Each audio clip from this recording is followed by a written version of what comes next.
Kejadian pasal 11 ayat 10 hingga yang ke-32.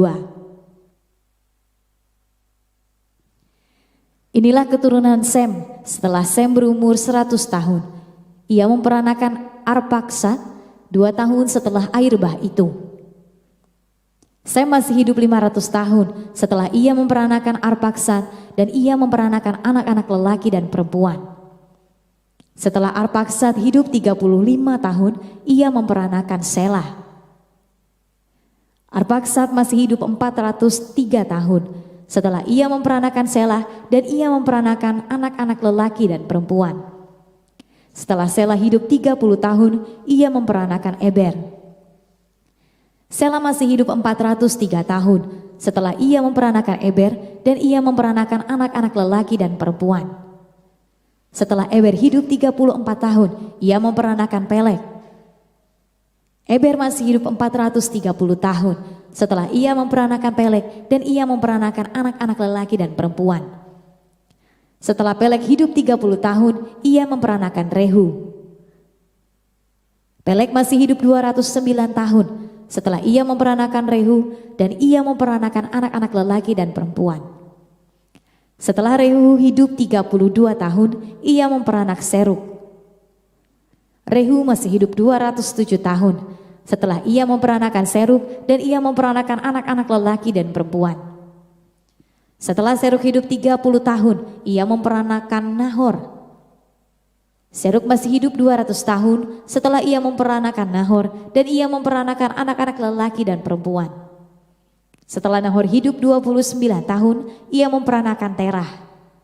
Nahor masih hidup 119 tahun setelah ia memperanakan Terah, dan ia memperanakan anak-anak lelaki dan perempuan. Setelah Terah hidup 70 tahun, ia memperanakan Abram, Nahor, dan Haran. Inilah keturunan Terah. Terah memperanakan Abram, Nahor, dan Haran memperanakan Lot. Ketika Terah ayahnya masih hidup, matilah Haran di negeri kelahirannya, di Ur Kasdim. Abram dan Nahor kedua-duanya kawin. Nama istri Abram ialah Sarai, dan nama istri Nahor ialah Milka, anak Haran ayah Milka dan Yiska. Sarai itu mandul, tidak mempunyai anak. Lalu Terah membawa Abram, anaknya, serta cucunya Lot, yaitu anak Haran, dan Sarai menantunya, istri Abram anaknya. Ia berangkat bersama-sama dengan mereka dari Ur Kasdim untuk pergi ke tanah Kanaan. Lalu sampailah mereka ke Haran dan menetap di sana. Umur Terah ada 205 tahun, lalu ia mati di Haran. Oke, shalom semuanya.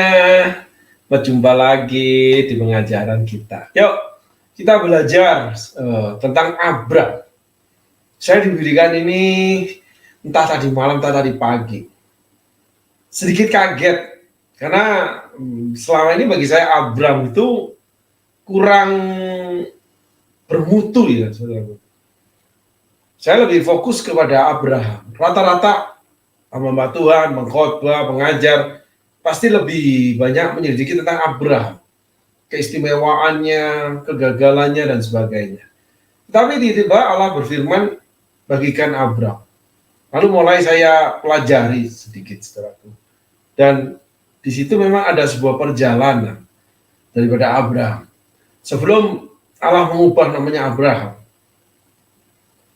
dia bernama Abram, saudaraku. Nah, perjalanan ternyata cukup lama.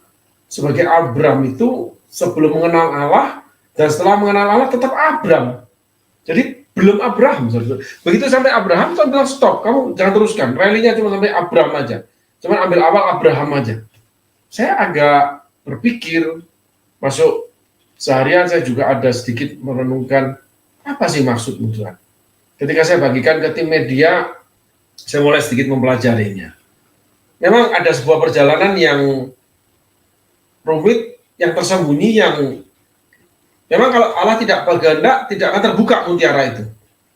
Yuk kita belajar yuk, saudaraku. Pelan-pelan kita pelajari, piece demi piece, kita bedah firman Tuhan ini, sehingga kita tahu namanya perjalanan anak manusia mengikuti Yesus. Yang pertama kita bicara silsilahnya tentang bagaimana sih kelahiran itu.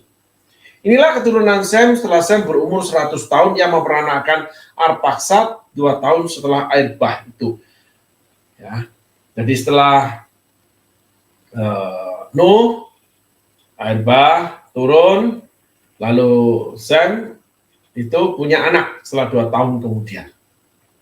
Sem masih hidup 500 tahun setelah ia memperanakan Arpaksad dan ia memperanakan anak-anak lelaki dan perempuan. Nah, sudah tolong jangan dirubah dulu, ayat 11 dulu. Sem masih hidup 500 tahun setelah ia memperanakan Arpaksad dan ia memperanakan anak lelaki dan perempuan. Ini selalu disebut, saudara, bahwa dalam umur yang masih muda, mereka udah punya anak nih. Tapi setelah itu, berapa ratus kemudian mereka memperanakan anak-anak laki-laki dan perempuan. Loh, permasalahannya itu yang dicatat memang anak sulung.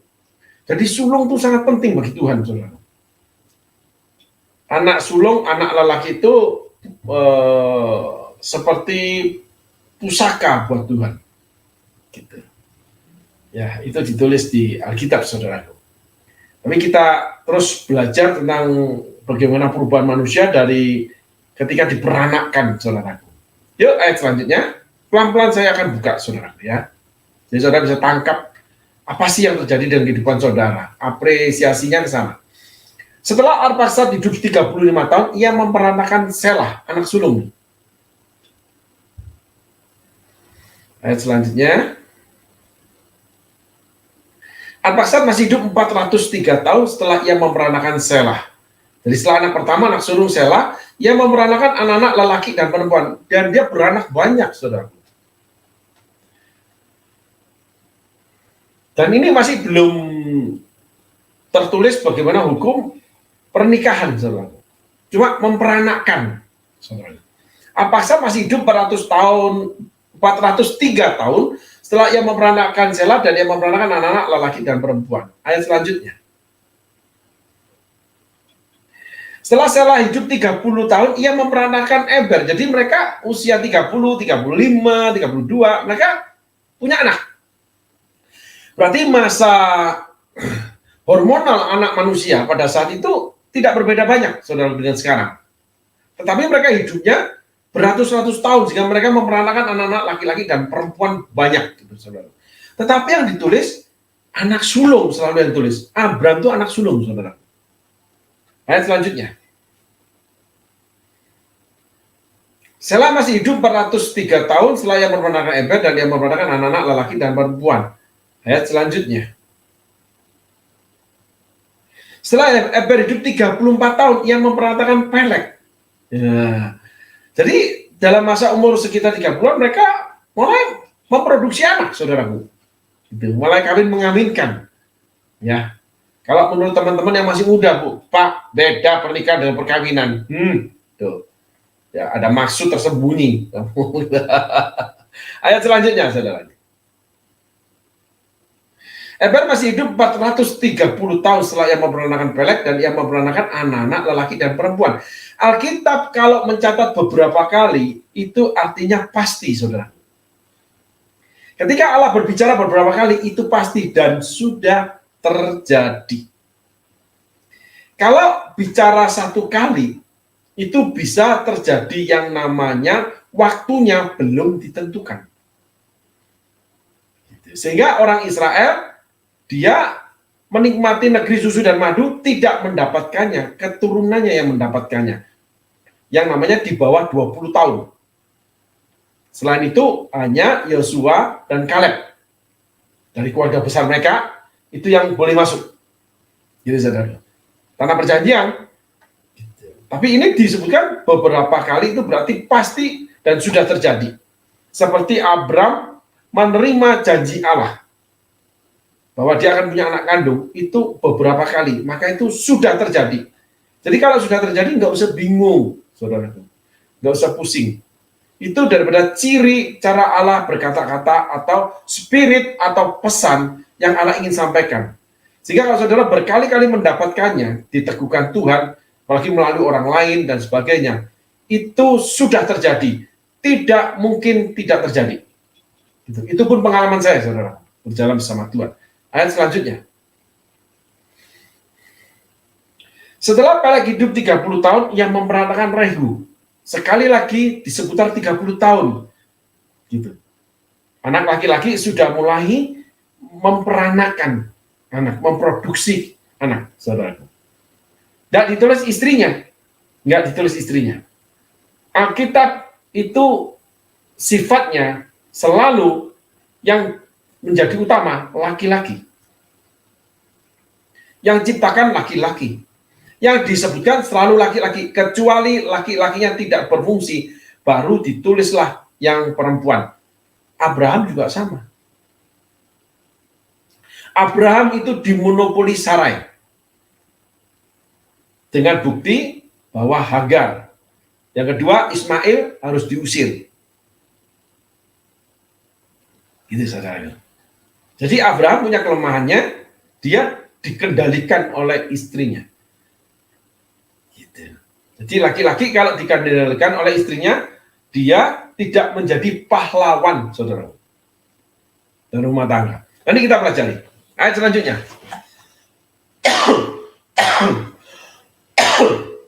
Maaf saudara. Agak udaranya mungkin agak basah, jadi ada banyak seperti mau pilek gitu.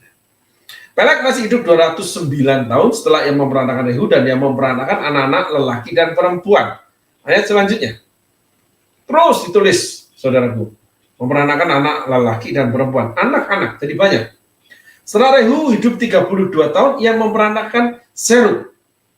Ayat selanjutnya.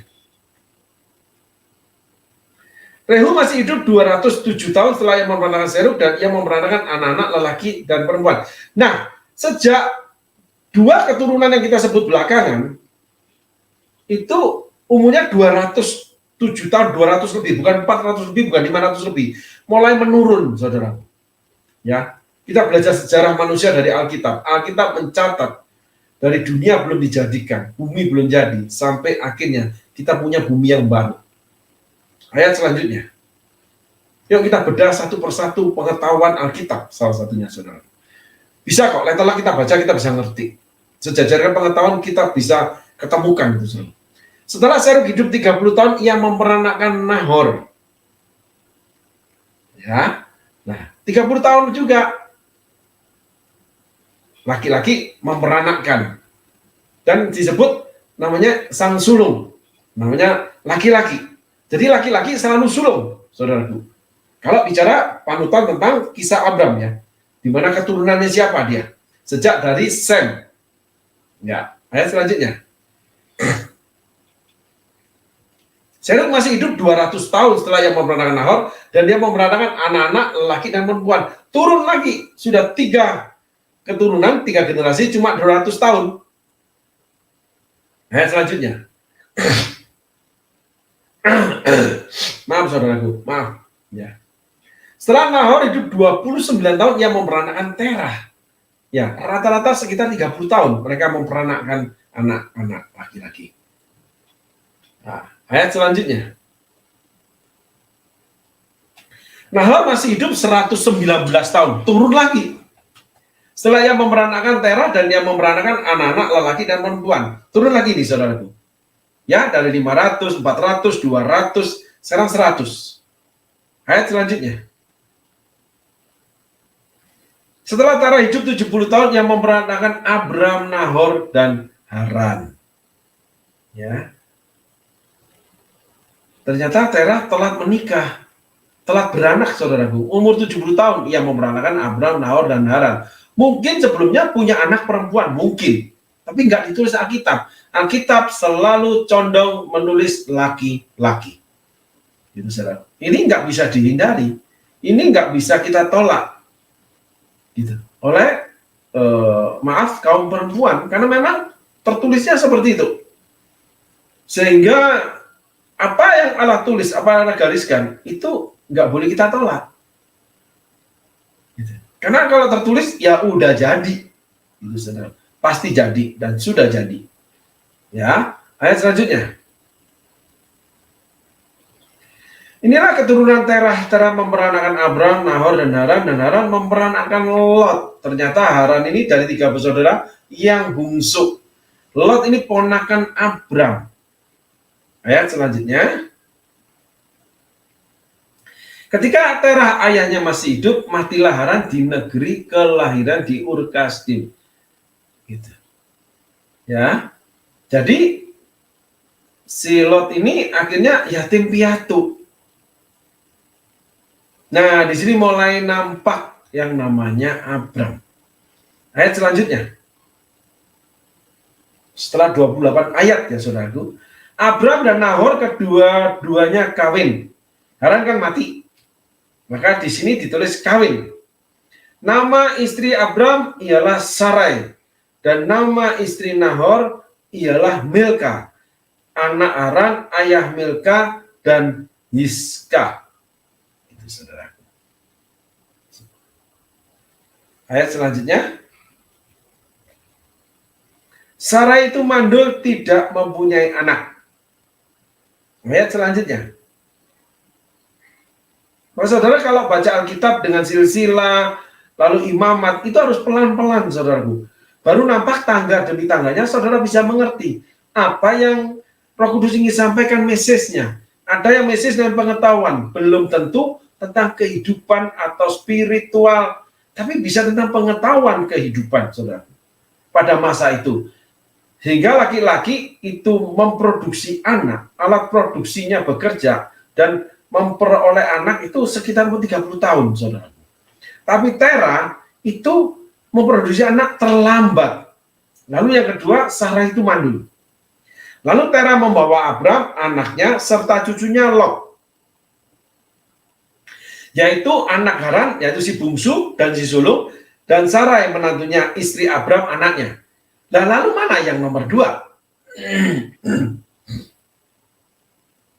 Ya, berarti yang anak nomor 2 nggak dibawa. Terah membawa Abram, anaknya, serta cucunya, Lot, yaitu anak Haran. Dan Sarai menantunya istri Abram, anaknya. Ya, ia berangkat bersama-sama dengan mereka dari Ur Kasdim untuk menuju tanah Kanaan. Lalu sampailah mereka ke Haran dan menetap di sana. Siapa yang hilang tulisannya ini? Tolong dikembalikan dari ayat yang awal.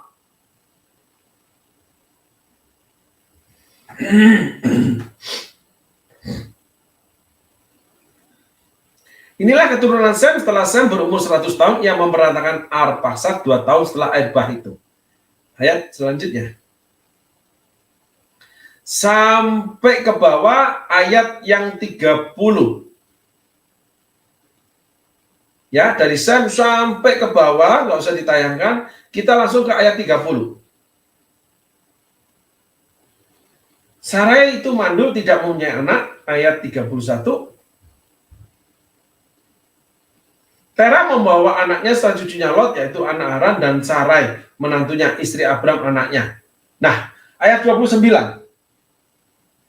Saudara belajar berpikir ya. Abram dan Nahor kedua-duanya kawin. Yang hilang siapa? Nahor. Saudara. Hilang dari catatan. Kalau Haran meninggal. Yang ada Abram, Lot, sama Sarai. 3 orang. Terah pindah dari Ur Kasdim ke Haran. Oke, ayat 32.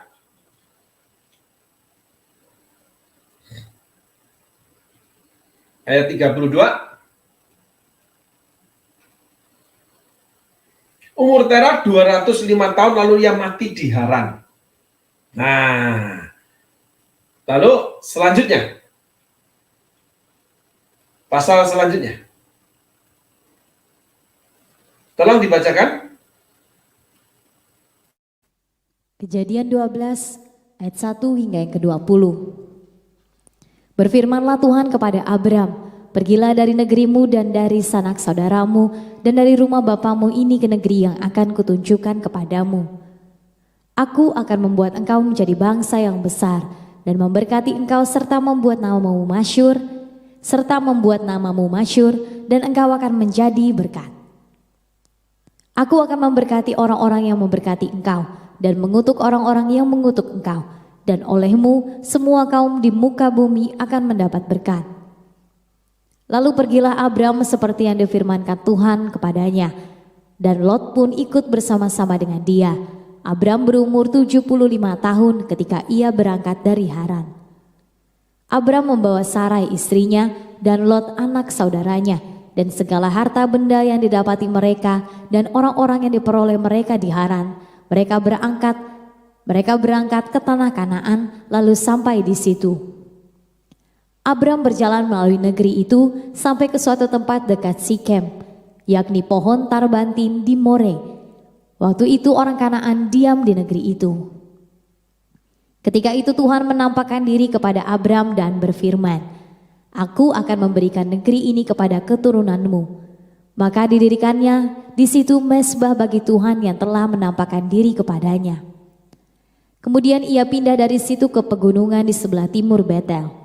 Ia memasang kemahnya dengan Betel di sebelah barat dan Ai di sebelah timur. Lalu ia mendirikan di situ mezbah bagi Tuhan dan memanggil nama Tuhan. Sesudah itu Abram berangkat dan makin jauh ia berjalan ke tanah Negeb. Ketika kelaparan timbul di negeri itu, pergilah Abram ke Mesir untuk tinggal di situ sebagai orang asing, sebab hebat kelaparan di negeri itu.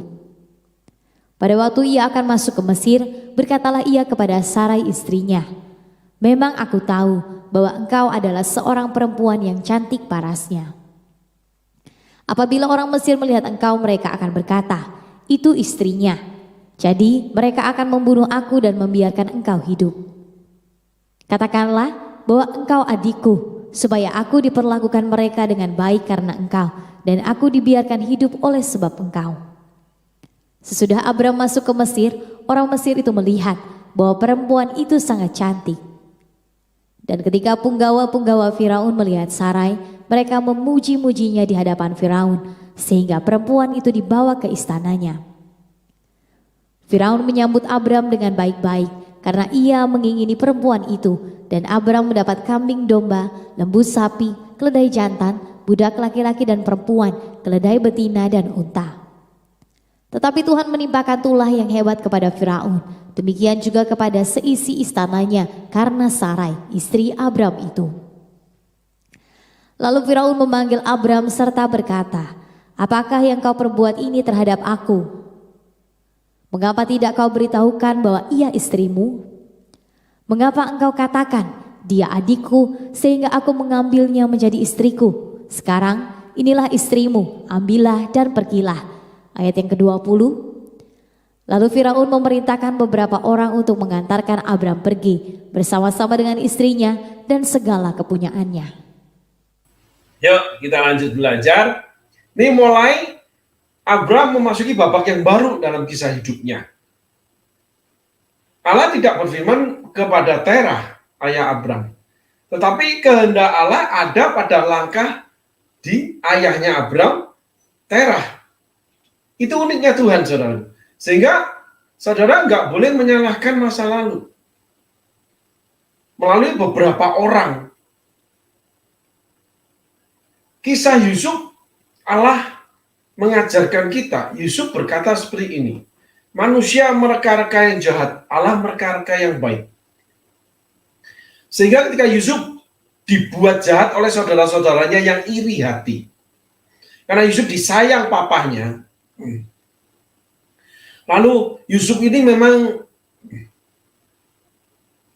si bungsu yang pandai, yang punya kemampuan spesial, saudaraku, sehingga membuat saudara-saudara itu yang punya kebiasaan jadi gembala kambing domba itu kurang suka. Apalagi Yusuf orangnya suka terus terang, suka bicara dia. Maka mimpinya dia ceritakan membuat saudaranya marah. Nah, setelah itu Allah mulai memanggil Yusuf dengan proses yang berjalan yang luar biasa sakitnya. Kita menyimpang dikit supaya kita mengerti kenapa Abram itu seperti itu jahatnya. Beda dengan Yusuf. Abram tidak melalui proses yang menyakitkan dia. Setiap kali proses, Abram selalu menghindar dengan caranya Abram melepaskan diri dari proses. yang namanya menjual istrinya di Mesir. Kalau Yusuf, dia lewati proses itu. Yusuf dijual oleh saudara-saudaranya yang mau membunuh dia, akhirnya dijual. Akhirnya sampailah ke rumah pejabat istana yang namanya Potifar. Itu kisahnya. Setelah itu, setelah jadi budak, jadi pembantu rumah tangga, jadi kepala di segala urusan Potifar, Yusuf dijebloskan ke penjara, jauh lebih dalam penderitaan dia. Yusuf mestinya sakit hati, termasuk pada Allah. Tapi Yusuf tidak pernah berhenti passionnya untuk belajar. Sehingga Yusuf ketika bersama ayahnya, Yusuf itu manja luar biasa, diberikan namanya jubah yang terbaik ditulis. Anak manja, selalu bercerita pada kakak-kakak. Sehingga dia dimusuhi kakaknya, dijual. Di rumah Potif, dia juga belajar. Sehingga orang dusun, orang desa, anak manja, itu di tempat seorang pejabat istana. Seorang rumah menteri. Yang di dalamnya orang pintar semua. Dan Yusuf belajar. Kenapa? Karena setelah itu Yusuf diberi kekuasaan, diberi kuasa mengelola seluruh yang ada di Potifar. Cuman keluarganya aja yang nggak boleh diurus. Berarti Yusuf melebihi daripada orang-orang yang ada saat itu di rumah Potifar. Jadi bukan kepala rumah tangga aja, saudaraku.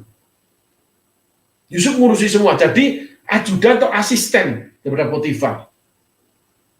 Orang yang diberi kekuasaan besar. Nah mestinya Yusuf itu kan sudah hidup enak. Bosnya percaya sama dia. Dijebloskan lagi gara-gara difitnah. Masuk ke penjara. Tapi anehnya, dimasukin penjaranya pejabat. Berbeda, setiap negara punya penjara yang namanya kriminal. Itu pun dipisah-pisah. Kejahatan A itu di bagian gedung A. Kejahatan B itu dipisah. Kalau enggak, rusak saudaraku. Rusak. Nah ini di penjara bagian pejabat istana. Padahal Yusuf itu kan asalnya budak. Saking pinternya dia mendapat fasilitas dari Potifar. Yang mungkin seorang jenderal atau seorang menteri. Sehingga Yusuf dimasukkan dalam penjara untuk pejabat-pejabat istana Firaun. Ketemulah di sana dengan para pejabat yang salah sama Firaun di penjara.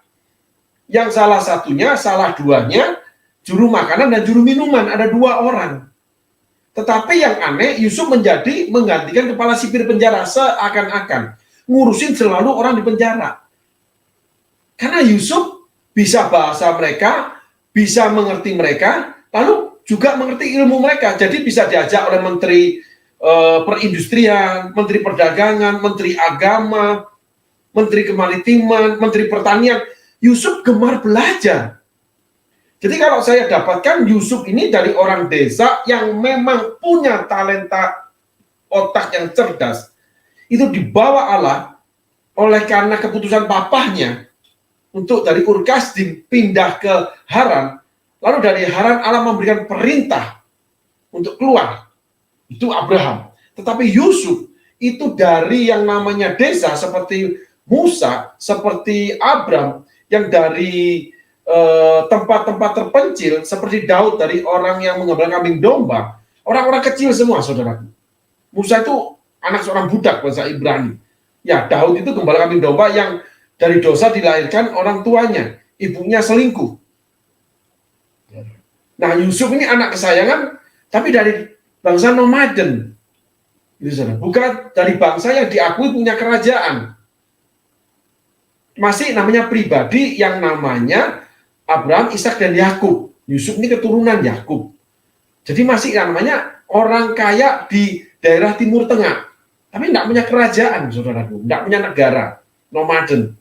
Maka Yusuf di sana diberikan talenta, tetapi oleh karena kejahatan saudaranya, dia menjadi Perdana Menteri. Tetapi pada dasarnya, Yusuf adalah orang yang gemar belajar. Jadi di dunia ini sebetulnya nggak ada orang bodoh. Yang ada orang malas untuk belajar. Jadi situasi yang buruk dari situasi yang baik lalu menjadi semakin buruk. Ternyata Yusuf malah menjadi semakin baik menjadi top bottom, menjadi posisi di atas kerajaan Mesir yang termegah di dunia, yang namanya menjadi vice president atau sebagai perdana menteri. Itu saudara, luar biasa kisah Yusuf. Tetapi Abram tetap adalah Abram. Abram itu seorang tokoh yang diberikan Tuhan kepandang, tapi malas. Hidup dari kasih karunia. Ada banyak hamba-hamba Tuhan, banyak anak-anak Tuhan yang diberkati Tuhan, tapi jadi malas. Tidak menjadi top bottom, tidak menjadi something spesial perubahan dalam hidupnya. Abram tidak berubah something spesial. Tapi memang Abram diberkati sehingga setiap dombanya itu kalau berkelamin pasti punya anak banyak. Terlihat daripada kisah Yakub. Domba yang totol-totol aja punya Laban, dia ambil 1-2 bisa berkembang demikian hebatnya mengalahkan Laban. Kenapa? Tangan Allah turut bekerja. Sehingga orang-orang kalau bicara tentang iman, penyimpangan iman yang terbaik adalah iman itu akan menjadikannya. Tetapi orangnya tetap tidak menjadi siapa-siapa. Saya kagum dengan seorang hamba Tuhan yang saya pernah bergereja, di mana menjadi yang salah satu terbesar di Indonesia Barat, saudaraku. Seseorang yang mengembalakan dengan cara-cara manajemen yang baik, sehingga dia rekrut yang namanya general manager atau manajer pemasaran kalau nggak salah daripada sebuah industri musik dunia yang ada di Indonesia barangnya. Dia ambil. Sehingga gereja itu mempunyai sistem yang baik dalam segala hal, itu namanya manajemen atau manajerial. Setelah itu banyak gereja meniru langkah beliau. Mereka pakai manajerial namanya professional job. Jadi setiap pekerja itu mendapatkan hak dan kewajibannya itu persis seperti bekerja di perusahaan. Itu saudara. Kalau sebelum zaman beliau itu namanya orang diurapi itu langsung menduduki posisi. Orang setia punya posisi. Tetapi kalau di masanya hamba Tuhan ini, dia sebagai pelopor orang yang memakai teknik manajemen. Jadi karir. Bukan karir Roh Kudus. Enggak. Sehingga kesetiaan, terus ketekunan bekerja, terus disekolahkan. Jadi pengetahuan dibangun di gereja ini. Padahal karismatik, saudara. Dan gereja ini berkembang dengan sangat tertib. Saya berada di gereja itu cukup lama menjadi jemaat, saudara. Dan mereka punya manajemen yang luar biasa. Sehingga setiap khotbah di kelompok selnya yang ratusan, itu selalu selaras dikomando dari pusat. Apa yang harus dikhotbahkan, yang dibicarakan apa. Kalau keluar penyimpangan dari itu tidak diizinkan, saudara. Sehingga gereja itu tertib banget. Dan Roh Kudus memberkati. Maka pendapat saya, Roh Kudus tidak bisa dibatasi dengan apapun. Cuman, yang kita ambil itu adalah prosesnya itu yang untuk kita, yang menumbuhkan, yang berbuah, saudara. Artinya, Abram itu orang hidup dari kasih karunia. Karena Allah bicarakan, aku akan memberkati kamu. Dan negeri ini jadi milikmu. Keturunan jadi besar. Itu fasilitas. Tapi kalau Yusuf, nggak ada fasilitas. Yusuf nggak ada janji dari Allah. Cuma mimpi aja yang susah ditafsirkan. Sehingga Yusuf menjadi Perdana Menteri, itu betul-betul dia berjuang. Untuk di setiap situasi, dia menjadi yang terbaik. Saya ulangi. Yusuf tidak pernah mendapat janji Allah. Seperti Abram. Menjadi besar. Cuma melalui mimpi yang nggak bisa ditafsirkan. Tetapi, dalam sepanjang lama hidup Yusuf menjadi seorang Perdana Menteri yang diawali dari anak yang manja, lalu dijual sebagai budak, terus dijeblosin penjara. Ternyata kesusahan tidak menghalangi Yusuf. Malah kesusahan membentuk Yusuf menjadi seorang warrior, seorang pahlawan bagi dirinya. Maka Yusuf menduduki namanya vice president. Orang nomor 2 setelah Fir'aun di dalam kerajaan Mesir. yang mengelola dari seluruh keuangan termasuk jajaran pemerintah Mesir.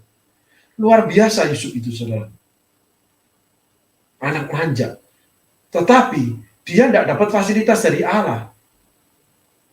Jadi orang-orang pandai di dunia ini yang jadi berkat di tangan Allah, itu orang-orang yang berjuang. Ada orang-orang yang jadi berkat karena fasilitas dari Allah, saudaraku. Ada dua. Sehingga yang pejuang itu pasti mendengung-dengungkan, namanya bekerja. Jangan lelah, bekerja di ladangnya Tuhan.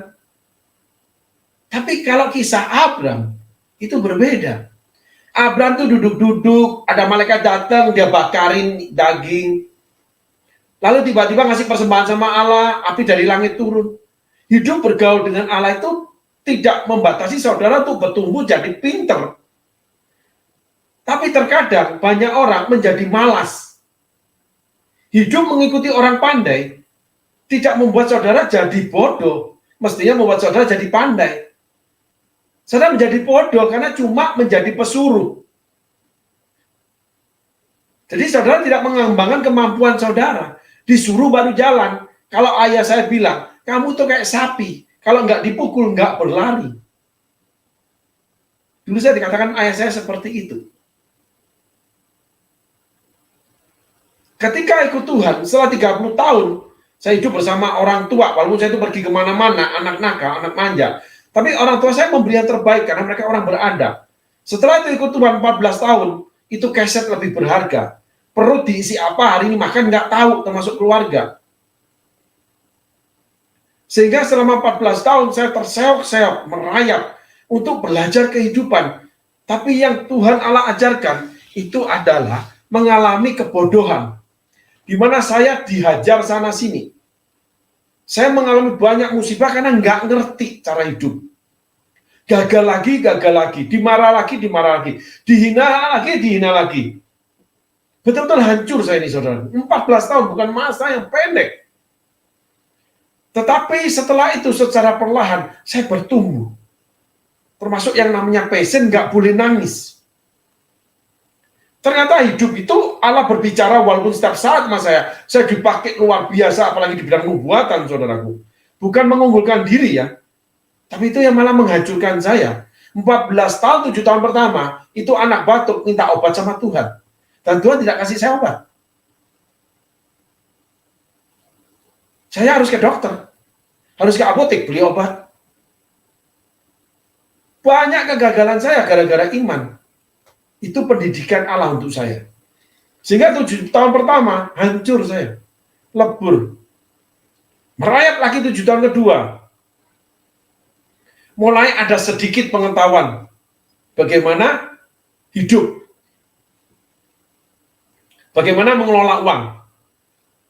Baru setelah itu 7 tahun ketiga, saya mulai menerapkan namanya sistem manajemen hidup.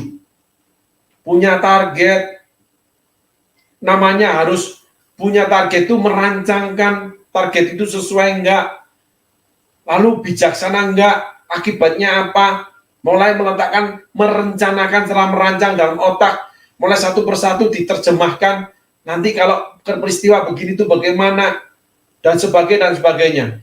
Habis itu mulai membuat revisi, karena rancangan, rencana, berjalan waktu itu harus direvisi. Setelah itu baru dilaksanakan tahap demi tahap untuk juga kembali direvisi, saudaraku, apabila ada halangan. Nah, di situ yang saya sebut 4M, merancangkan, merencanakan, merevisi, melaksanakan. Itu saya mulai mendapatkan namanya sistem manajemen hidup, perilaku, pelayanan, semuanya. Perlahan, satu persatu menjadi kokoh dalam kehidupan saya. Ada beberapa yang belum, yang saya sedang belajar. Kalau Abram, enggak. Yusuf, kokoh. Sorry, saudara. Yusuf tidak pernah memakai saudaranya ketika sudah bersama dia dijadikan pejabat. Karena saudaranya orang yang tidak pintar, tidak sekolah. Banyak orang terbeban sama saudara, perusahaan, itu banyak saudara yang ikut campur. Ada yang berhasil, banyak juga yang membuat rusuh. Sehingga di dalam pekerjaan itu bukan cinta kasih, tetapi namanya profesional job. Job desk-nya harus jelas. Pelaksananya harus namanya otoritasnya jelas. Lalu tanggung jawabnya juga jelas. Semuanya harus jelas. Yang namanya pasti. Saya dulu orang yang tidak pasti. Gimana nanti aja, ikut Tuhan, apalagi. Oh nggak bisa, iman kita harus jadi. Semua iman, karena saya diajar mentor-mentor iman. Ternyata imannya pulang kampung, bangkrut dagangnya. Saya bangkrut hidup saya. Tapi setelah saya memakai manajemen hidup, saya belajar dari orang-orang yang hidup dengan pola-pola tertentu, saya pelajari. Dan mereka berhasil. Saya terapkan, saya berhasil. Dan banyak orang berhasil. Ternyata itu tertulis di Alkitab, saudaraku semua. Belajarlah dari semut yang mengumpulkan makanannya di musim panas. Bagaimana punya pola hidup menabung. Jepang adalah negara yang kuat ekonominya. Karena rakyatnya hampir semuanya gemar menabung atau harus menabung. Sehingga kekuatan devisa Jepang itu nggak ada habisnya. Karena uang masyarakat disimpan, dikelola oleh pemerintah. Karena ditabungkan di bank-bank pemerintah. Juga swasta, sama saudaraku. Sehingga pemerintah punya dana untuk mengelola keuangan negara, nggak meminjam hutang dari pihak luar, di mana terkena beban bunga yang tinggi. Kalau beban bunga tabungan itu kecil, saudaraku.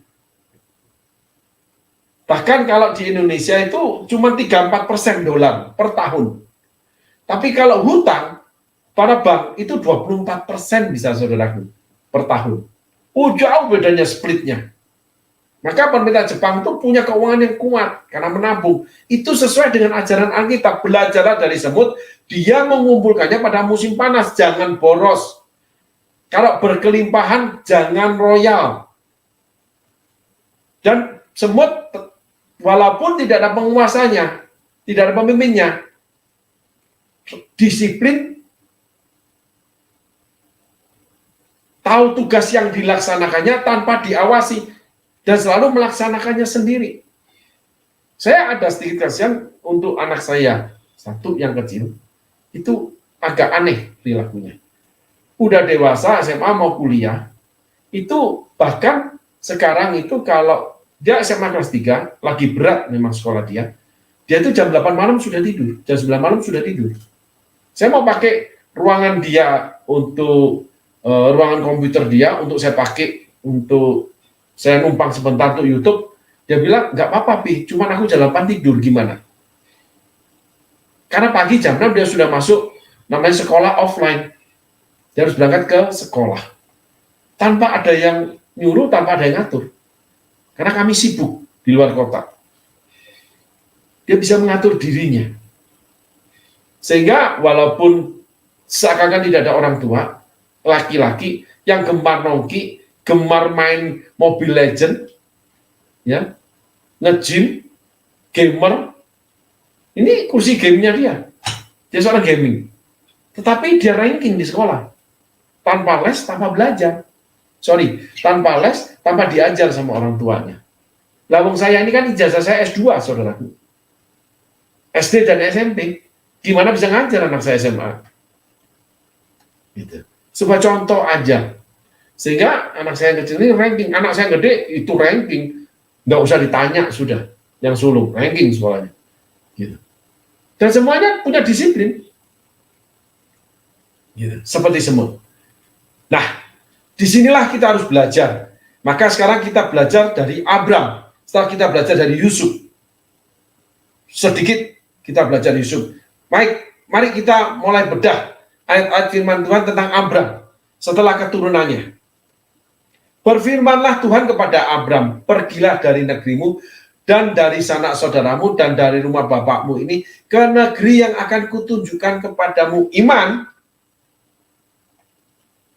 Abram belum ketemu Tuhan loh. Coba Tuhan berfirman sama dia. Nanti saya akan buktikan gitu. Abraham orang yang percaya banget sama Tuhan. Saudara, tidak semua, tetapi banyak orang malas itu punya baju yang namanya iman untuk menutupin kemalasan dia. Banyak orang miskin yang menutupi aurat malunya karena miskin dengan baju yang namanya iman. Banyak orang yang kalah dalam kehidupan, masuk ke dalam Tuhan, keluar dengan baju yang namanya iman, lalu merasa dirinya akan menang. Iman tidak mengubahkan saudara. Iman cuma menjadikan saudara seturut yang saudara imani untuk sebagian firman Tuhan yang memang saudara imani. Itu saja. Karakter tidak ada urusannya dengan iman. Karakter tidak ada urusannya dengan kasih. Karakter adalah sebuah proses. Mental dan moral itu sama. Proses.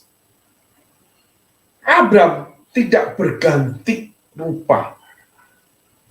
Karena selalu menghindari proses. Moral, mental, dan karakternya tidak berubah. Walaupun dia kaya raya. Sehingga orang-orang kaya di dunia ini, orang-orang kaya di dalam Tuhan, itu sama saja. Yang mendapatkan proses jatuh bangunnya bisnisnya, itu akan menjadi kuat di dalam berbisnis, walaupun dia bukan orang Kristen.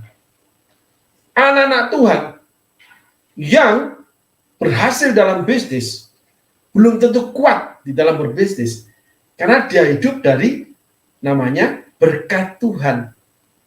Tuhan berfirman kepada Yusuf, apa yang kamu buat akan aku buat berhasil. Demikian juga Tuhan berfirman terhadap Abraham, kamu akan menjadi besar. Tetapi terhadap Yusuf Tuhan berbicara, setiap apa yang kamu kerjakan, aku akan buat berhasil. Sebab tangan Tuhan menyertaimu. Kurang lebih seperti itu. Nah, di sini Abraham mendapatkan perintah untuk keluar dari negeri Haran. Meninggalkan semuanya. Dari awal Abraham orang beriman. Ada konteks teologi iman. Ya, betul saudara. Satu sisi. Sehingga Injil jangan dilihat satu sisi saudara. Injil itu punya banyak guru. Setiap guru punya materi berbeda. Sehingga ambillah materi yang memang cocok dan ditentukan Tuhan untuk saudara. Ketika saudara mendapatkan kesaksian iman dari seseorang, saudara belum tentu menjalani iman yang sama. Contoh, saya mengalami beberapa kali dalam hidup saya, yang terakhir saya kena yang namanya tekanan darah tinggi dari kolesterol. Saya sebelum kena tekanan darah tinggi, saya nggak pernah percaya. Karena saya memang nggak pernah sakit. Sakit kalau salah sama Tuhan. Itu benar kehidupan saya, saudara. Saya punya perjalanan iman, tapi saya juga punya perjalanan pengetahuan. Puji Tuhan. Suatu hari anak saya sakit, saya bawa ke dokter, lalu istri saya tiba-tiba iseng, karena nggak pernah mau. Coba periksa tekanan darahmu. Karena istri saya kena tekanan darah yang dari turunan, jadi dia selalu minum obat. Gitu. Dan itu seperti vitamin, obat tekanan darah. Nggak usah takut, saudara. Dokter ini mengucapkan itu pada saya, obat yang saya berikan kepada kamu, itu sudah diuji di Jepang, diminum orang 100 tahun tidak ada dampak. Gitu. Berfirmanlah Tuhan kepada Abraham, pergilah dari negerimu, dan dari sanak saudaramu, dan dari rumah bapakmu ini ke negeri yang akan kutunjukkan kepadamu. Abraham punya iman, saya punya iman. Sehingga pada beberapa waktu kehidupan saya di saat itu, hampir setiap hari, saya nggak ukur makan, saudara. Stik itu bisa sehari sekali atau 2 hari sekali, saudara. Makan stik itu sudah seperti makan nasi pecel buat saya. Nggak ada rasa apa-apa, pusing itu nggak ada, saudara. Kami kalau makan stik itu, apalagi dengan ada seseorang yang termasuk worship leader daripada Indonesia yang top, itu saya pernah ingat makan yang namanya steak, yang namanya rib, itu 0,5 kilo satu porsi. itu kami makan 2 porsi, sekilo itu saudara. Dan waktu itu saya bersama teman di pengembalaan teman saya ini, memang pada doyan daging semua. Gila, saudara. Nah, ketika saya dites tekanan diri saya, tekanan darah saya, dicek sama dokter di sini, dia geleng-geleng, wah tinggi sekali, langsung periksa darah. Takut kena diabetes atau apa ini, kolesterol atau jantung. Ternyata kolesterol saya tinggi. Maka saya diajak untuk diet. Nah, setelah itu diberikan petunjuk-petunjuk, termasuk saya belajar dari orang-orang yang memang sudah menderita hipertensi, tapi dari pola makan. Maka saya belajar dari kakak saya dan sebagainya. Sehingga hari ini, plus ditambahkan saya rajin berolahraga, hampir setiap hari, 1 minggu 5 hari atau 6 hari olahraga, 1 minggu 3 kali berenang, 2 kali jalan kaki, atau 3 kali jalan kaki panjang, rata-rata 8 kilo, kadang sampai 11 kilo kalau jalan. Kalau renang 1 kilo saya saudara. Ternyata setiap kali diperiksa tekanan darah bagus banget. Karena makan diatur, saya tidak puasa makan apapun, tidak pantang makan apapun, tetapi terukur makannya saudara. Apalagi disertai dengan olahraga. Lalu makan sayur, makan buah, makan berserat. Nah, itu luar biasa saudara. Tetapi hari ini saya disarankan dokter, ini pengetahuan aja, untuk minum susu. Karena setelah beberapa saat saya kena, tangan kiri saya itu ada kesemutan. Dokter hari ini berbicara, kamu kena osteoporosis tulang muda yang di lengan kiri saya ini. Dia bilang, masih minum susu? Minum saya dokter, minum terus ya. Gitu. Kenapa dokter? Karena usia. Usia saya itu baru 34 tahun, saudaraku. Nah, hal begini saya itu punya iman, tetapi iman saya nggak jalan, nggak berlaku di fisik saya. Jadi fisik saya harus pelihara, saudaraku. Ya, nah di sini Abraham dengan iman, maka keturunan Abraham itu sampai titik terakhir di Yakub itu hancur semua moral, mental, dan karakternya. Karena Abraham itu tidak berubah, saudaraku. Abraham diberkati seperti Yusuf. Tetapi keturunan Abraham hancur-hancuran, saudaraku. Ayo kita belajar. Walaupun kita diberkati, tetapi kita sendiri akan menghancurkan keturunan kita. Menghancurkan kesehatan kita. Menghancurkan masa depan kita. Karena tidak punya planning management. Tidak punya standar untuk rencana masa depan. Pokoknya mau ini oke, jalan. Suka ini oke, apapun yang penting senang dulu. Itu sama dengan saudara menghancurkan masa depan saudara. Yang sehat, yang bahagia, yang berhasil, yang baik, apalagi yang benar. Sehingga ada anak orang benar, anaknya enggak karu-karuan tuh, moral, mental, karakternya. Ada anak hamba Tuhan yang berbicara kekudusan dalam pelayanan, yang fanatik dalam pelayanan. Anaknya nggak karu-karuan, susah dididik, nggak punya rasa terima kasih, nggak berbudi baik sama sekali. Jahatnya minta ampun, seenaknya minta ampun.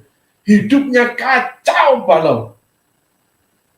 Semuanya dikerjakan. Kejahatan apa yang tidak dikerjakan? Narkoba, ngelem, semuanya, nggak peduli. Istri dipukul pakai gitar. Saya dengar semua. Anak makan, nggak makan, terserah. Tapi ngakunya cinta keluarga. Ngakunya untuk pelayanan hidupnya. Karena tidak terbangun pengetahuan tentang namanya kehidupan. Sehingga moral, mental, dan karakternya hancur. Itu bagian saudara. Alkitab mengajarkan kita di kitab Amsal, hai anakku, kalau karena ajaran yang aku perintahkan kepadamu. Itu Amsal tulis banyak gitu, saudara. Amsal adalah kitab kepandaian hidup. Abraham nggak punya ini, saudara. Sehingga mencapai sampai keturunan ketiga, Ambiar. Saudara, 12 suku ditawan oleh Mesir. Sampai menjadi budak 400 tahun. gagal 40 tahun di padang gurun, masuk tanah perjanjian, gagal menyembah, tetap menyembah Allah, gagal setia, tetap berbuat jahat. Jauh sampai yang namanya setelah Yosua, termasuk Raja Saul, termasuk kisah raja-raja, termasuk Hizkia yang kita belajar. Kenapa? Nggak terbangun moral, mental, dan karakter. Hidup yang penting menguntungkan. Hidup yang penting itu adalah yang enak. Kekristenan tidak mengubah moral, mental, dan karakter saudara. Alkitab sudah mencatat itu. Pelayanan tidak mengubah karakter saudara. Kepenuhan Roh Kudus dipakai Tuhan luar biasa tidak mengubahkan mental, moral, karakter Petrus yang berdusta, menyangkali, yang pengecut, sampai kisah Galatia, saudara. Maka Paulus tulis, berubahlah oleh karena pembaruan budimu. Sehingga segala sesuatu yang ilahi tidak mengubahkan yang ada di dalam dirimu. Jiwamu itu. Dari dalam hati keluar pikiran-pikiran yang jahat. Markus tulis itu, saudara. Dan beberapa kitab. Itulah hari ini yang kita belajar nampak dari Abraham. Abraham mendapat perintah, dia jalan bagus. Asik. Ayat selanjutnya. Alkitab mengajar kita banyak hal, saudara. Pertobatan itu adalah bukan dari Alkitab. Alkitab memerintahkan melakukan kebenaran. Pertobatan di dalam dirimu sendiri. Tidak ada bisa mengubahkan kamu selain dirimu sendiri. Tidak ada yang bisa mengubahkan dirimu sendiri tanpa keinginan dari kamu. Dan Allah tidak pernah intervensi. Yang namanya manusia diberikan hak menentukan untuk memutuskan segala sesuatu. Yang namanya free will, kebebasan memilih. Maka Adam dan Hawa yang awal diberikan larangan, tapi untuk melakukan atau tidak, itu ada di tangan Adam dan Hawa. Ketika mereka melanggar, mereka mendapat punishment. Kenalilah Allahmu. Kekristenan bukan membuat kita merdeka menjadikan hidup sewenang-wenang, mengatasnamakan iman. Lalu berbicara kebenaran. Sikat sana, sikat sini, tuduh sana, tuduh sini. Nggak ada, saudaraku. Nggak ada itu. Kisah Alkitab kalau dari sudut pandang pengajaran ini yang kami ungkapkan, yang Roh Kudus berikan, yang taruh di hati kami. Aku akan membuat engkau menjadi bangsa yang besar dan memberkati engkau, serta membuat namamu masyhur dan engkau akan menjadi berkat. Tidak ada sangkut paut dengan karakter dia, tidak ada sangkut paut dengan keturunan dia, yang namanya Abram. Ayat selanjutnya. Aku akan memberkati orang-orang yang memberkati engkau dan mengutuk orang-orang yang mengutuk engkau. Dan olehmu semua kaum di muka bumi akan mendapat berkat.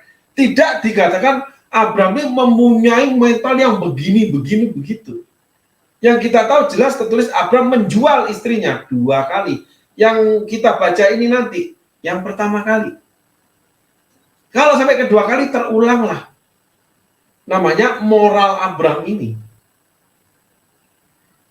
Kenapa bisa begitu? Karena Abraham tidak ingin melewati proses kematian. Gitu. Ayat selanjutnya.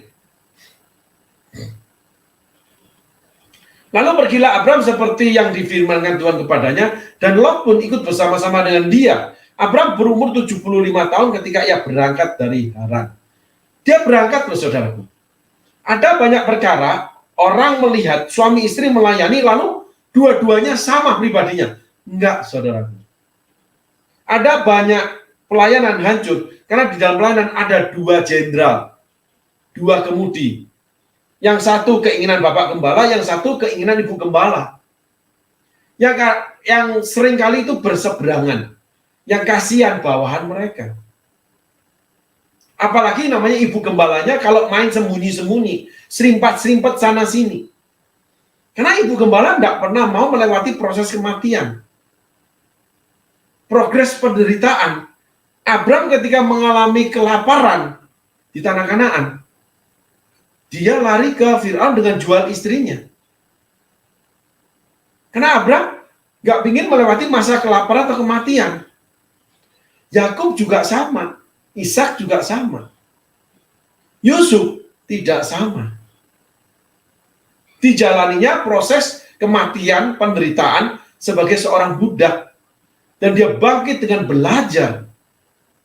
Yang saudara tahu kesulitannya lebih lagi daripada ketika saudara diberi fasilitas sekolah untuk belajar.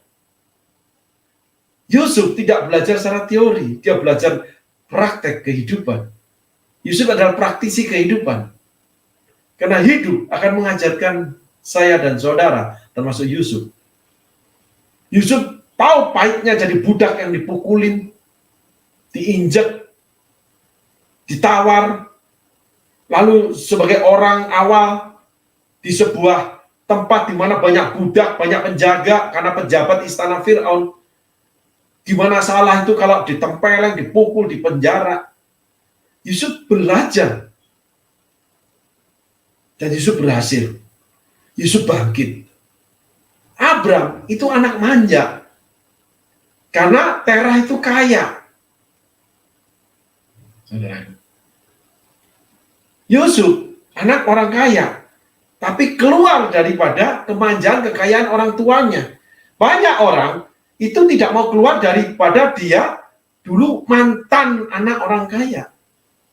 Ada yang bapaknya nggak kaya tetap merasa anaknya kaya. Ada yang bapaknya sudah menjabat tetap berlaku seperti anak pejabat. Ada yang sudah menikah tetap merasa seperti anak papa mama, bangganya dengan orang tuanya, sedang dia tidak menghasilkan karya apa-apa. Bahkan dia menjadi benalu bagi orang tuanya. Lebih celaka lagi menjadi benalu bagi pasangannya. Lebih celaka lagi benalu dalam kehidupan dimanapun dia berada. Karena dia bukan seorang pejuang seperti Yusuf. Ada orang-orang yang sampai tua memang nggak miskin, tapi nggak pernah berkembang hidupnya. Sehingga hari ini saya ketemu dengan orang-orang yang waktu berpisah dengan saya, posisinya sama ketika bertemu lagi dengan saya.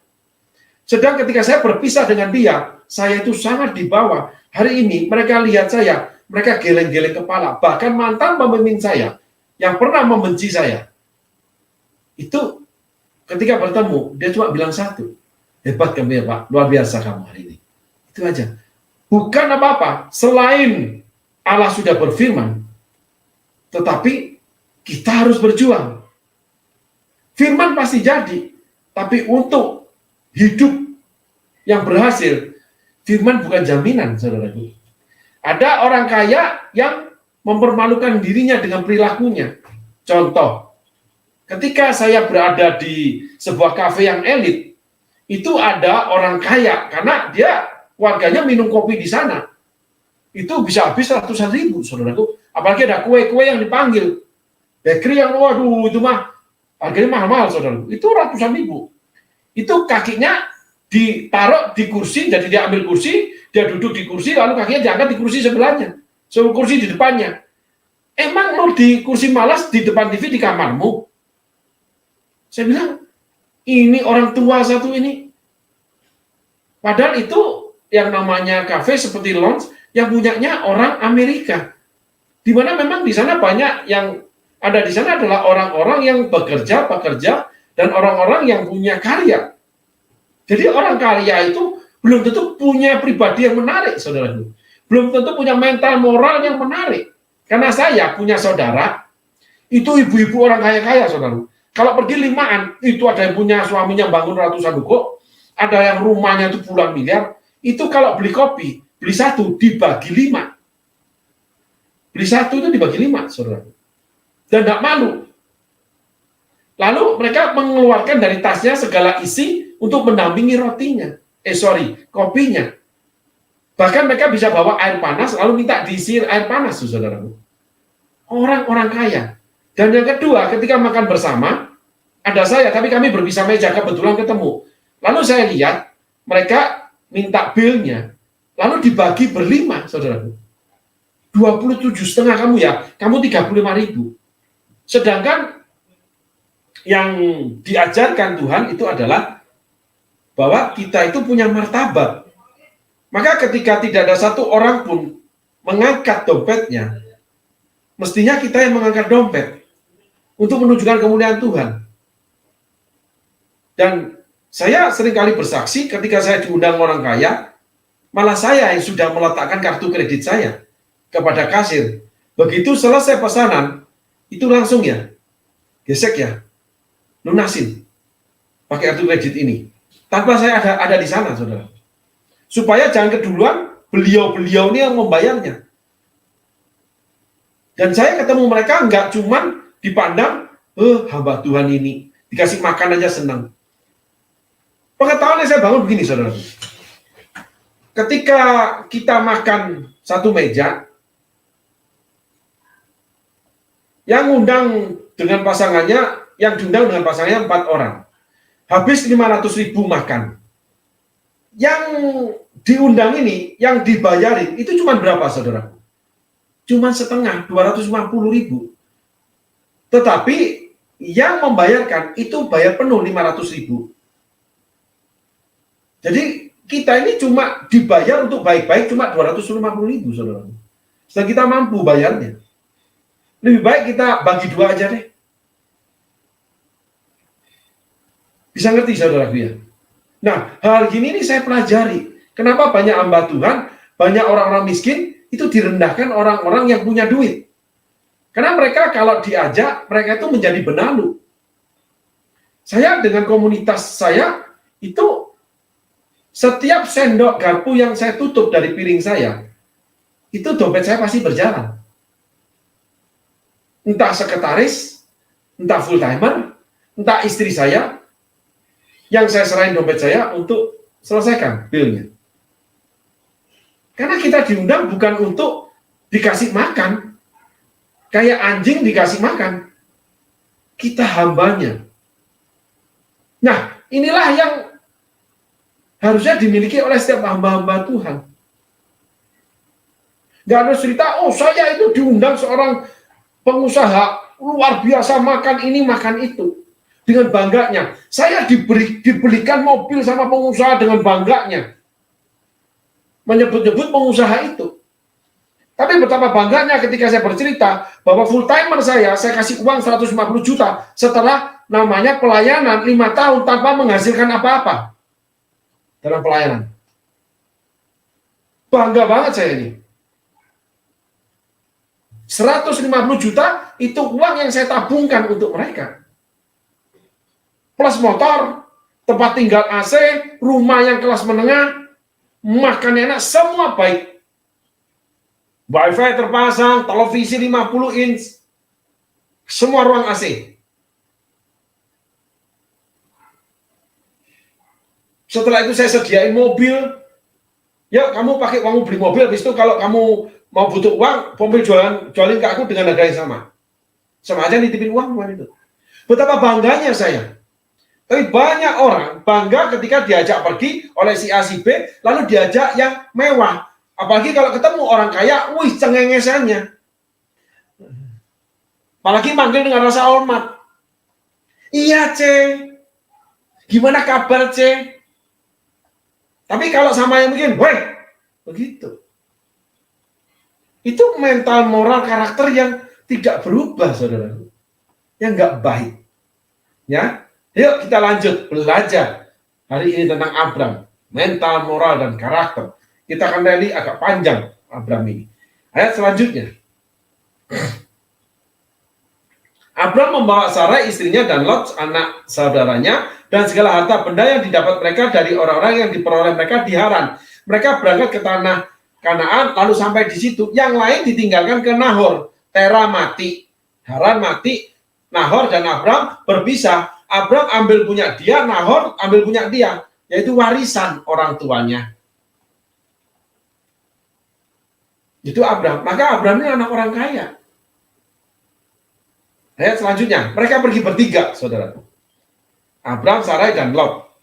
Abram berjalan melalui negeri itu sampai ke suatu tempat dekat Sikem, yakni pohon terpanjang di More. Waktu itu orang Kanaan diam di negeri itu. Ayat selanjutnya. Ketika itu Tuhan menampakkan diri. Nah, di sini Abram ketemu Tuhan. Yang tadi Tuhan berfirman tidak mengubahkan Abram. Ini Tuhan menampakkan diri tidak mengubahkan Abram. Karena setelah ini kasus Mesir terjadi, saudara. Ketika itu Tuhan menampakkan diri kepada Abram dan berfirman, aku akan memberikan negeri ini kepada keturunanmu. Maka didirikannya di situ mezbah bagi Tuhan yang telah menampakkan diri kepadanya. Abraham dengan Tuhannya lekat, saudaraku. Tapi tidak membuat Abraham menjadi orang baik. Banyak orang bercerita, saya dengar suara Tuhan, saya dapat mimpi dari Tuhan. Saya begini-begini. Tapi akhirnya pribadinya tidak baik diketahuinya. Karena dengar suara Tuhan tidak mengubahkan apa-apa. Bergaul karib sama Tuhan tidak mengubahkan apa-apa. Hatimu tidak akan pernah berubah di hadirat Tuhan. Yang ada kasih Tuhan memang memasuki hatimu, membuat kamu itu disentuh kasihnya. Sementara kamu itu penuh kasih, setelah itu hilang. Yang membuat dirimu berubah adalah keputusan yang kamu berikan terhadap dirimu. Apapun keputusanmu, itu kamu akan lakukan. Dan itu akan menjadi kamu orang baik atau orang salah. Orang tidak baik atau orang benar. Ketika itu Tuhan menampakkan diri kepada Abraham dan berfirman, aku akan memberikan negeri ini kepada keturunanmu. Maka didirikannya di situ mezbah bagi Tuhan yang telah menampakkan diri kepadanya. Ayat selanjutnya. Kemudian Abraham pindah dari situ ke pegunungan di sebelah timur Betel. Ia memasang kemahnya dengan Betel di sebelah barat dan Ai di sebelah timur. Ingat Ai itu ketika Yosua kalah di Ai. Ya. Lalu ia mendirikan di situ mezbah bagi Tuhan dan memanggil nama Tuhan 2 kali loh. Abraham sama Tuhan luar biasa. Orang cinta Tuhan tidak mengubahkan pribadinya, saudaraku. Kita temui lagi nih di sini nih. Satu perkara yang ajaib. Abraham ini punya iman, cinta Tuhan, memberi persembahan sama Tuhan, tapi tidak mengubahkan pribadinya yang buruk, yang jahat. Yang jelek itu. Enggak berubah, saudaraku. Hati-hati, saudara. Kenali dirimu. Kenali Tuhanmu. Lalu kenali siapa engkau bergaul. Bukan orang yang mendengar suara Tuhan. Yang berbuat baik kepadamu. Tetapi orang yang berbuat baik kepadamu, memang orang itu memberi keputusan buat dirinya untuk berbuat baik. Jadi, kalau orang berbuat jahat kepadamu, bukan suara Tuhan membuat dia jahat, tapi memang orang itu membuat keputusan untuk berbuat jahat kepadamu. Masing-masing adalah pribadinya yang baik atau yang jahat. Diri orang itu sendiri, yaitu hatinya, saudaraku. Ayat selanjutnya. Sesudah itu Abraham berangkat dan makin jauh ia berjalan ke tanah Negeb. Ayat selanjutnya. Ketika kelaparan timbul di negeri itu, pergilah Abraham ke Mesir untuk tinggal di situ sebagai orang asing sebab hebat kelaparan di negeri itu. Abraham cepat-cepat kabur nih. Kenapa? Ketemu orang miskin. Habis dia. Habis, kabur. Tetapi setelah kabur, apa yang dilakukan itu penting. Orang berhikmat menghindar masalah. Ingat, Yusuf mendapat masalah sebagai budak, tapi dia belajar untuk menghindar diperlakukan sebagai budak. Abraham lari dari kelaparan, lari dari orang miskin, tetapi dia menjual istrinya. Beda, saudaraku. Ayat selanjutnya. Pada waktu ia akan masuk ke Mesir, berkatalah pada Sarai istrinya, memang aku tahu bahwa engkau adalah seorang perempuan yang cantik parasnya. Ayat selanjutnya. Apabila orang Mesir melihat engkau, mereka akan berkata, itu istrinya. Jadi mereka akan membunuh aku dan membiarkan engkau hidup. Udah tahu tempat itu tempat yang jahat. Tapi karena banyak duitnya, udah tahu orang itu orang jahat. Tapi oleh karena duitnya, tetap aja ke sana. Udah tahu pekerjaan itu pekerjaan tidak baik. Tapi karena duitnya, tetap aja melakukan pekerjaan itu. Tetap aja bekerja di tempat itu. Jangan berikan mutiaramu kepada babi. Karena babi akan kembali ke kubangannya. Anjing kembali pada muntahannya. Karena ia akan berbalik mencapik-capik engkau loh. Abram 2 kali jual itu istrinya. Ini yang pertama kali. Kenapa? Jangan ngomong istri deh, dia aku dibunuh. Terang-terangan dia cari kehidupan di Mesir, lalu istrinya biar diperkosa oleh orang-orang Mesir. Terang-terangan istri itu berbahaya keadaannya, ditinggal pergi aja. Banyak laki-laki seperti itu. Tidak peduli. Tetapi Yusuf dikerjakan dengan orang-orang jahat. Sehingga dia lari. Ada orang yang menghindar masalah, tapi setelah itu dia melakukan yang baik atau yang jahat. Alkitab mengajar kita sekali lagi, orang berkhianat menghindar namanya musibah. Perhatikan firman Tuhan, saudaraku, untuk kita lakukan. Karena firman Tuhan petunjuk arah buat kita. Ayat selanjutnya. Katakanlah bahwa engkau adikku, supaya aku diperlakukan mereka dengan baik karena engkau. Dan aku dibiarkan hidup oleh sebab engkau. Jadi terang-terangan istrinya diberikan kepada orang Mesir. Jadi aku diperlakukan dengan baik, cari keselamatan istrinya yang dijual, diperkosa. Udah tahu istri di rumah sendiri, ditinggal sampai larut malam. Halo. Apalagi alasannya melayani.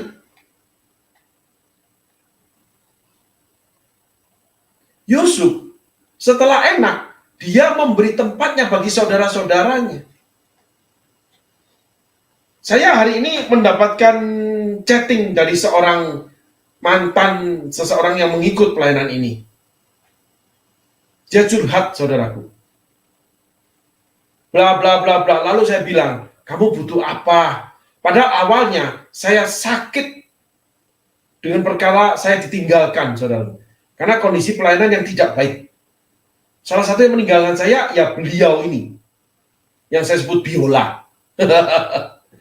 Tetapi ketika dia mulai chatting lagi dengan saya, setelah beberapa waktu berjalan, yang cukup lama, saudara. Bukan sehari 2 hari. Shalom, apa kabar, Bapak? Terus bla bla bla bla menceritakan kesusahan dia. Jawaban saya cuma satu. Kamu butuh apa? Oh, saya nggak butuh apa-apa, Pastor. Karena saya biasa kan curhat. Oh, Pastor. Oh ya, gitu. Lalu saya sharekan ke seorang teman. Dia omelin saya. Jangan selalu menawarkan orang tuh butuh apa. Memang, tapi nggak bisa hati ini. Saya tahu dia ini orang yang susah, tapi sombong. Lalu berjalan bersama dengan seseorang yang lebih sombong. Maka dia lepaskan yang namanya burung di tangan dilepaskan, bulan di udara mau diraih. Maka dia kehilangan seluruh apa yang dia dapatkan, dia pun ditinggalkan sama seseorang itu. Jadi dia patah, saudaraku.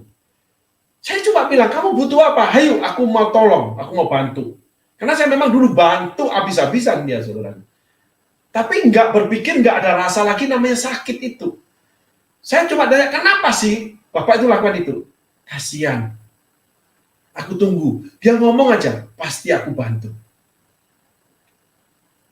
Ya memang itu yang harus dilakukan. Kenapa? Ya nggak tahu, hati yang memang gitu. Bukan menyatakan saya orang baik. Enggak. Karena proses 14 tahun, saya tahu artinya kekurangan. 14 tahun kemudian saya tahu artinya kelimpahan. Semua itu ada artinya, tapi tiada berarti buat Yusuf. Karena Yusuf belajar, berjuang, dan lalu dengan jatuh bangunnya Yusuf, dengan dipermalukan, dipukulin dan sebagainya, Yusuf menjadi pandai, menjadi orang satu di Mesir, ya, menjadi seorang perdana menteri dalam pemerintahan Mesir, menjadi vice president. Yusuf malah punya kasih. Tapi Abram malah menjual istri. Dua-duanya Akhirnya menjadi orang kaya raya, berhasil. Abraham ditakuti raja-raja, Yusuf jadi kepala pemerintahan Fir'aun, negara nomor 1 saat itu di dunia. Mesir adalah salah satu sumber budaya dunia. Sampai saat ini diakui secara dunia. Itu Mesir. Saudara. Zaman Fir'aun ini. Wow. Segala sesuatu tidak membentuk kita. Tetapi proses itu akan mendapatkan diri kita menjadi lebih baik dan lebih baik. Yusuf tidak menghindar proses. Dia keluar dari masalah oleh karena proses. Dan Yusuf menjadi orang pandai karena dia berjuang. Yusuf menjadi orang berhasil karena dia berjuang. Dan Yusuf punya hati yang baik. Abram itu jadi orang kaya karena janji Tuhan. Tapi Abram tidak menjadi orang yang punya hati yang baik. Jadi apapun seseorang, dari miskin sampai dia kaya, nggak bisa terjamin. Kalau dia menjadi kaya, dia menjadi baik. Yang ada adalah banyak yang tidak baik. Cuman kesaksian aja, saudaraku. Banyak orang tidak baik setelah diberkati Tuhan. Banyak orang terlihat tidak setia ketika diberkati Tuhan. Banyak orang yang berbalik mencabik-cabik ketika dia diberkati Tuhan. Inilah Abram. Ayat selanjutnya. Sesudah Abram masuk ke Mesir, orang Mesir itu melihat bahwa perempuan itu sangat cantik. Ayat selanjutnya. Dan ketika punggawa Fir'aun melihat Sarai, mereka memuji-mujinya di hadapan Fir'aun. Sehingga perempuan itu dibawa ke istananya. Diundang sama Fir'aun nih. Weh, diundang nih. Jadi tamu raja, apalagi raja pingin namanya adiknya Abram. Selamat dia, nggak ada yang berani kutip dia. Dibantai sama Fir'aun itu. Jadi Sarah ini adalah bagian tulang keselamatannya Abram. Banyak laki-laki begitu. Nggak bisa bayar, istri yang bayarin. Nggak punya duit, butuh sesuatu, istri yang cari utang. Ada kebutuhan rumah tangga, istri yang suruh bayarin. Istri yang suruh jungkir balik. Merendahkan diri, utang sana, utang sini. Minta sana, minta sini. Kerja yang tidak patut, tidak layak. Waktu yang tidak patut, tidak layak. Kerja keras. Masih memberi makan orang serumah. Sebagai seorang perempuan. Maka sang suami ajubilah. Badan gembul, saudaraku. Istri, tinggal tulang belulang aja. Halo? Kalau ada guguk, tinggal dikejar aja dia. Dianggap sop tulang dia. Itu pulang masih dimarahin. Masih diajak berantem. Masih minta dilayani. Masih minta dimasakin. Masih cuci baju. Yang pintar suaminya, yang bodoh istrinya. Tapi banyak orang yang memang seperti itu, memang ingin bodoh. Banyak orang pintar yang menjual istrinya. Proses pembodohan terhadap perempuan. Itu Abram. Dia ngomong, kamu cantik loh ya. Kamu ngaku adik ya. Supaya aku nanti tidak dibunuh di Mesir. Proses dikatakan cantik, senang nih Sarah ini. Apalagi diingini raja. Proses pembodohan sudah. Jualan mucikari seperti itu. Abram ini mucikari. Yang dia tawarkan istrinya kok. Banyak istri itu yang jadi kuda tunggangan suami. Yang ditunggangin orang lain, disewakan, lalu dibayar. Pulang masih ditunggangin lagi sama suami. Jadi memang laki-laki itu menikah untuk cari kuda tunggangan. Saya mendapat perkataan itu, saudara, dari seorang laki-laki. Pak, ya, karena hubungan mereka buruk suami istri ini. Ngomong begini sama saya nih. Pak, saya sejak awal kalau menikah nggak pingin punya istri, nggak mau punya istri yang nggak bekerja. Jadi istri saya harus bekerja. Sehingga sekarang nih Dia itu sopir online, istrinya itu udah kemana-mana. Tetapi akhirnya dia ditinggalin istrinya. Karena istrinya seumur hidupnya harus membiayai dia, lalu membayarkan hutang-hutang dia. Yang ajubila banyaknya.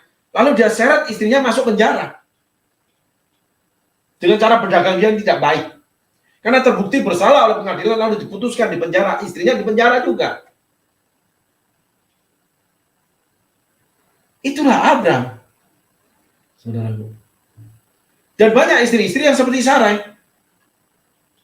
Jadi kuda tunggangannya Abram.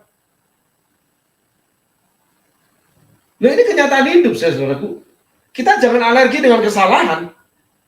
Ya berubah aja kalau salah. Kalau tersinggung marah, menetaplah, itu namanya karakter Abram. Mau kawin sama siapa aja, ya, tetap aja istri jadi kuda tunggangan. Mau kawin sama siapa aja, tetap kamu jadi istri, jadi kuda tunggangan buat laki-laki. Karena kamu mau diperbodoh seperti Sarah. Proses pembodohan itu dijalanin aja. Diajarin pinter, masih mau aja proses pembodohan. Pagi sampai tengah malam kerja, pulang ditunggangin, cuci baju, setrika, atur baju, masak makanan. Si gembul minta dimasakin makanan, apalagi? Jaga anak, anak rewel nggak bisa tidur, semalam-malaman nggak tidur, pagi kerja lagi. Kalau nggak ingin jadi Yusuf, mau ingin jadi apa? Atau ingin jadi budak terus? Nah memang prosesnya begitu, saudaraku. Ini kehidupan dari zaman dulu sampai sekarang ada. Itu kita nggak bisa hindari. Jangan hard feeling. Kalau menjadi pelaku ya berhenti sudah. Kalau enggak ya jangan sesali nasibmu kalau memang kamu capek hidupmu. Meraih sana sini cuma hanya setetes kasih yang kamu inginkan. Tapi kamu sendiri nggak berubah. Ya nggak bisa. Mau kapan sampai lebaran kodok pun kamu tetap jadi kuda tunggangan orang. Karena jiwamu memang mau jadi kuda tunggangan. Kalau Yusuf nggak mau, saudaraku. Dia boleh jatuh, tapi dia bangkit. Dia boleh jatuh, tapi dia merayap, saudaraku. Sehingga mencapai puncak kehidupan menjadi Perdana Menteri. Ayat selanjutnya, saudaraku. Mari kita belajar dari kebobrokan Abram. Belajar dari kebodohan daripada Sarai. Fir'aun menyambut Abram dengan baik-baik karena ia menginginkan perempuan itu. Dan ini adalah santapan buat laki-laki kalau perempuan seperti ini. Banyak saya dapati di luar sana sebelum saya ikut Tuhan dan sesudah saya ikut Tuhan. Yang namanya perempuan itu dandan cantik supaya menarik hati laki-laki. Supaya dia dapat cuma sekepeng uang perak. Supaya dapat uang aja. Walaupun tidak menjual diri, sama aja menjual paha. Sama aja menjual namanya ya fried chicken. Oh dada atau paha? Itu kan fried chicken. Pakaian seksi-seksi. Supaya dia dapat bisnisnya. Itu udah lumrah, saudaraku. Mau pengusaha, mau sales, mau artis, mau pelawak, mau siapa aja. Perempuan paling riskan dengan hal itu. Dia pertontonkan dirinya untuk menarik orang supaya berbisnis dengan dia. Itu sudah betul-betul peristiwa terjadi dari dulu sampai sekarang. Dan anak-anak Tuhan saya rasa harus menghindari hal begini, saudaraku. Pakaian seksi tidak dilarang, tapi tujuannya apa? Cantik tidak bisa dilarang karena itu anugerah Tuhan. Tapi untuk apa? Untuk kita dihargai karena yang kita miliki. Bukan diperjualbelikan sama kita. Jual paha untuk dapat sekedar referensi, sekedar laku barang yang dijual. Jadi harus dandan cantik, seksi, supaya orang diajak omong seneng. Lalu mulai berbisnis dengan kita. Nggak murni itu perdagangan itu, saudaraku. Ayat selanjutnya. Tetapi Tuhan menempatkan tulah yang hebat kepada Fir'aun, demikian juga kepada seisi istananya, karena Sarai istri Abram itu. Ayat selanjutnya. Lalu Fir'aun memanggil Abram serta berkata, apakah yang kau perbuat terhadap aku? Mengapa tidak kau beritahukan bahwa ia istrimu. Ayat 16.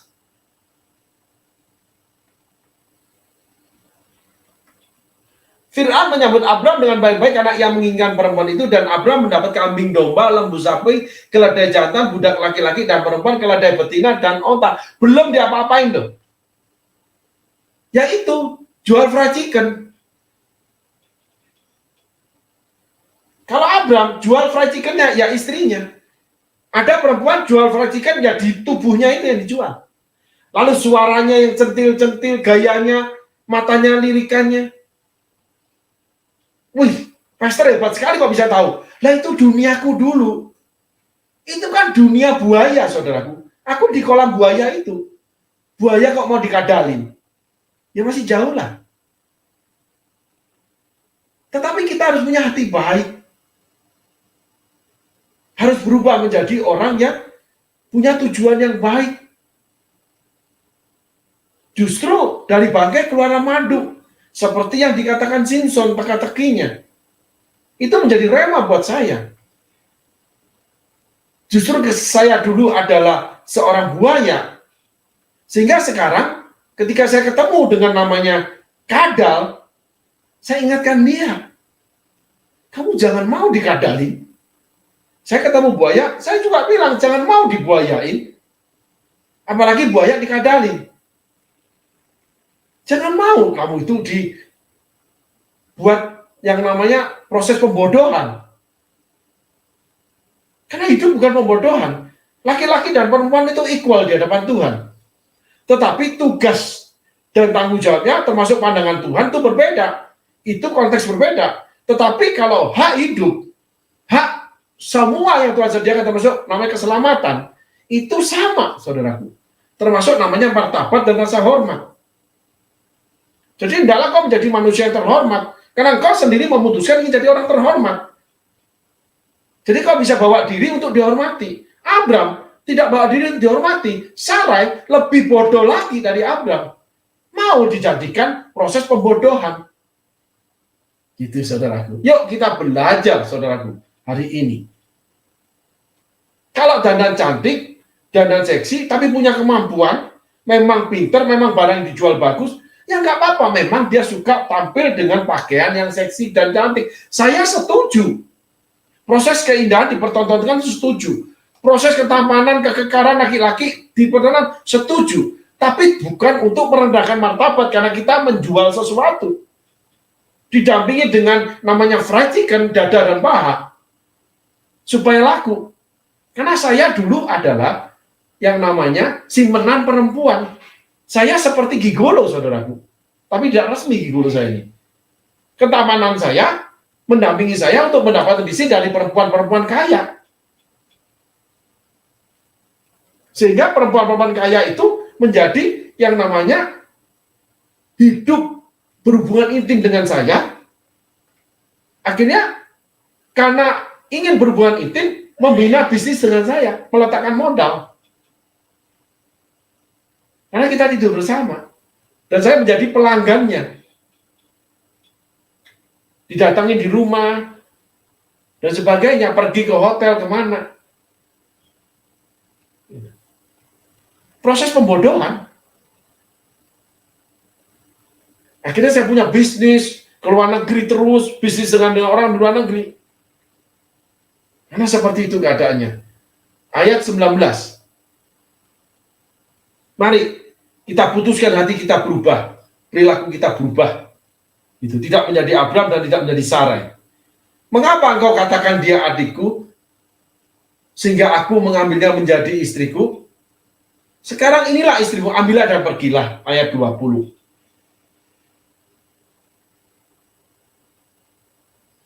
Ayat 20. Lalu Fir'aun memerintahkan beberapa orang untuk mengantarkan Abram pergi bersama dengan istrinya dan segala kepunyaannya. Demikian juga orang-orang di pelayanan, saudaraku. Banyak hamba Tuhan yang menyampaikan sesuatu di dalam pelayanan dia, yang salah itu didampingi kata dengan manis. Supaya jangan menyinggung. Bukannya tidak boleh, saudaraku. Kalau dibutuhkan memang harus. Tetapi semuanya tidak boleh dikemas dengan yang namanya kata-kata manis, perbuatan yang bersikap manis, tetapi isinya tidak manis. Cuman untuk mendapatkan sesuatu yang kita inginkan, saudaraku. Itu sama dengan kita melacur diri untuk pelayanan. Mungkin istilah ini kurang tepat atau terlalu keras. Tapi kalau saya boleh bicarakan, ada beberapa orang yang memang seperti itu. Lalu ada lagi yang berubah menjadi pengemis. Pengemis cinta, pengemis uang, pengemis apapun. Datang kepada saya, lalu mulai menangis. Menceritakan kesusahan dia. Sehingga saya berbagi untuk dia. Bahkan melukai diri. Sehingga dalam sekejap mendapatkan banyak berkat. Setelah itu berbalik. Dan mencabik-cabik pelayanan ini. Itulah tipikal Abram. Orang-orang yang memang memberi keputusan terhadap dirinya. Sehingga apapun terjadi, kesusahan, ditinggalkan pasangan, ya, kawin cerai, nggak punya duit, lalu Tuhan mulai memberkati, mulai ditolong. Nggak lama kemudian melakukan hal yang sama, kejahatan yang sama, pribadi yang sama, perilaku yang sama. Sehingga proses kesusahan yang dia alami, lalu proses kelimpahan yang Tuhan beri, tidak mengubahkan dia, saudaraku. Itu yang akhirnya menyadarkan seharusnya kita semua. Melihat setiap orang itu adalah guru buat kita, setiap kehidupan orang lain adalah buku buat kita. Untuk kita belajar, kenapa orang ini jahat? Lalu kenapa saya bisa mengalami proses pembodohan? Akhirnya merucut pada akar, satu titik, ujung akar itu yang namanya hati. Karena hati nurani itu, saudara boleh kaget dengan firman ini di kitab Yeremia. Betapa licinnya hati, dia menipu diri kita sendiri. Amin, saudaraku. Tuhan Yesus berkati.